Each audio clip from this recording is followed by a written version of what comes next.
blocked exits, doors that won't close, and fire extinguishers that weren't maintained. Those are just some of the issues found in Wake County schools this year by fire inspectors. The WRAL Investigates team tediously studied thousands of records to find out what you need to know. Sarah Kruger joining us now to tell us what stood out here, Sarah. Dan, the average was a dozen violations per school, but at Enloe High School, we counted more than 120. The county is disputing that number. Some of what we found in the reports was troubling, including one building that did not have any fire alarms. Good morning. Back to school brings excitement and for some parents, some worry too. When you send your daughter to school, there's a lot of trust there. Oh yeah, for sure. Yes, you're leaving your kids with pretty much strangers. The WRAL Investigates team spent hours poring over thousands of pages of county fire inspections for every Wake public school, inspected from January through July. We found more than 2,700 violations. Does that sound like a lot to you? It is a lot. Braxton Tanner with the Wake County Fire Marshal's Office oversees the team that does the inspections. It's an important and time-consuming process to identify safety hazards. We go in every classroom, we open every door. WRAL Investigates found Enloe High School had the most violations with just over 120, followed by Millbrook High, Carroll Middle, East Wake, and Heritage High Schools. If it's safe to do so, lock your door.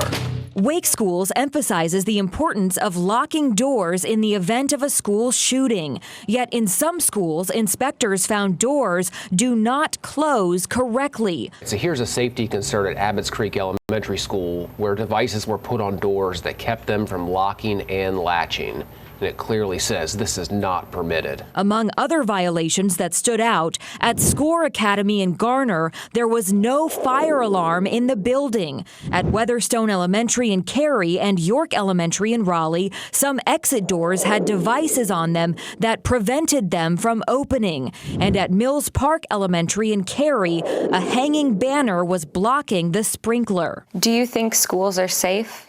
Schools are very safe. We will find these violations, almost the exact same ones in the restaurants, in the big box stores, the local mom and pop stores.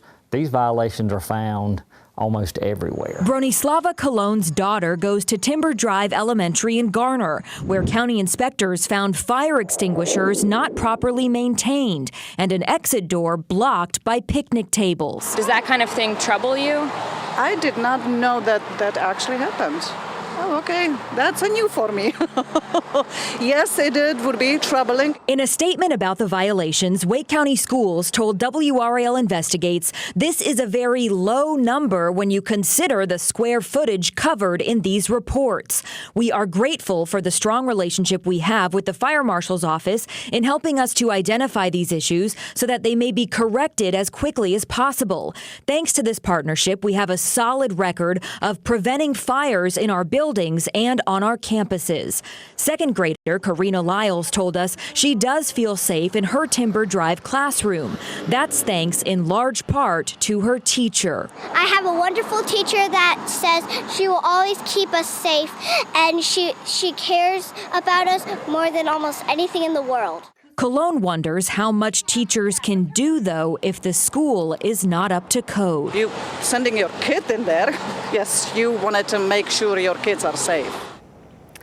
And we found some of the schools had the same violation over and over again. In some of those cases, the school was actually fined. That's not very encouraging. You would want them to learn from their mistakes and make it good. I do want to ask you about Enloe, though, because they were really high at the top of the list, over 120 violations. But the state was giving you some pushback on that. Can you explain a bit? Yeah, so the County Fire Marshal's Office, they called today saying this is a paperwork thing, that the inspector was delayed in entering some of the repairs. So if we take those out, the number of new violations is down to about 60. Still 60 violations. These are things parents really need to know and want to know going into the school year. Sarah, thank you so much.